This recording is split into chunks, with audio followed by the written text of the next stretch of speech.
हवामान विभागानं वर्तवलेल्या अंदाजानुसार अनेक ठिकाणी पावसानं थैमान घातलेलं आहे। या ठिकाणची ही जी दृश्य तुम्ही आता पाहताय ही दृश्य आहे जालना जिल्ह्यातील वर्धन तालुक्यातील।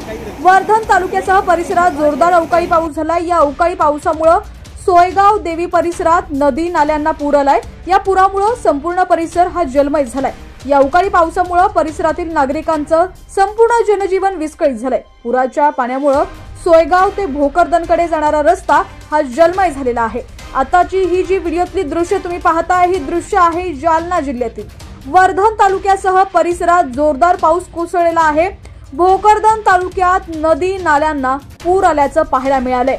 दरम्यान आता राज्यातील तुमचा जिल्हा कोणता आणि तुमच्या जिल्ह्यातील हवामानाची स्थिती कशी आहे कमेंट सेक्शन मध्ये नक्की कळवा। चॅनलवरती नवीन असाल आणि अजूनही HPN मराठी न्यूज चॅनलला सबस्क्राइब केलेलं नसेल तर आता सबस्क्राइब करा, जेणेकरून आमचे पावसाचे अपडेट्स लवकरात लवकर तुमच्यापर्यंत पोहोचतील।